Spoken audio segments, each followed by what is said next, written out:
செய்ய வேண்டும். அன்புள்ள சகோதர சகோதரிகளே,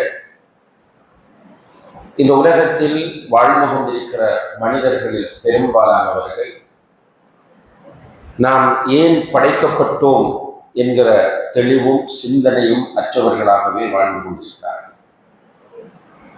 அல்லாஹு தஆலா 1500 வருடங்களுக்கு முன்னால் அன்று வாழ்ந்த மக்களை பார்த்து கேட்கிறார், அஃப ஹஸிபுதும் அன்னமா ஹலக்னாகும் அபஸா, உங்களை வீணாக படைத்திருக்கிறோம் என்று நீங்கள் நினைத்து கொண்டிருக்கிறீர்களா என்று கேட்கிறார்.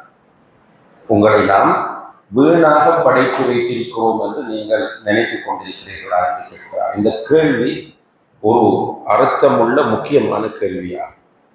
இந்த கேள்வியின் மூலம் அல்லாஹ் சொல்ல வருவது, உங்களை நான் வீணாக படைக்கவில்லை, இந்த பிரபஞ்சத்தையே அல்லாஹ் வீணாக படைக்கவில்லை.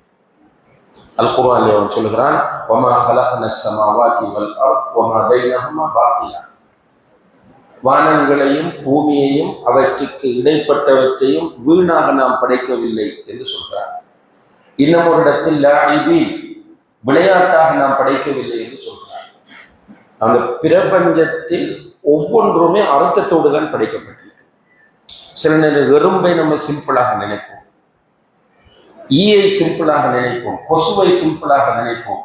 அல்லாஹ் ஒவ்வொன்றையும் அர்த்தத்தோடு தான் படைத்திருக்கிறார். அதனால்தான் மூமின்களை பற்றி அல்லாஹ் தஆலா சொல்லும் போது சூரத்து ஆல இம்ரானுடைய 191வது வசனங்களில், அவர்கள் வயத்தஃபக்கரூன ஃபீ ஹல்கிஸ் ஸமாவாதி வல் அர்த், வானங்களும் பூமியும் படைக்கப்பட்டது பற்றி சிந்திப்பார்கள். மூமின்கள் இந்த வானங்களும் பூமியும் ஏன் படைக்கப்பட்டிருக்கின்றன என்று யோசிப்பார்கள். யோசித்து விட்டு அவர்கள் சொல்லுவார்கள், ரப்பனா மா ஹலக்த ஹாதா பாத்திலா, எங்களுடைய இரட்சகனே, இதை எதனையும் நீ வீணாக படைக்கவில்லை என்று சொல்வார்கள் என்று குர்ஆனிலே அல்லாஹ் சொல்கிறார்.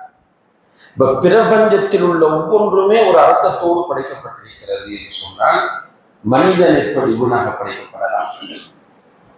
மனிதனை பார்த்த ஒரு இடத்திலே சொல்கிறார் சூரத்துல் பக்ராவில், ஹுவல்லதீ ஹலக லக்கும் மா ஃபில் அர்தி ஜமீஆ, பூமியில் உள்ள அனைத்தையும் உங்களுக்கென்றே அவன் படைத்திருக்கிறான். சுப்ஹானல்லாஹ், பூமியில் இருக்கிற அனைத்தும் மனிதனுடைய நலனுக்காக, மனிதனுக்காக படைக்கப்பட்டிருக்கிறது.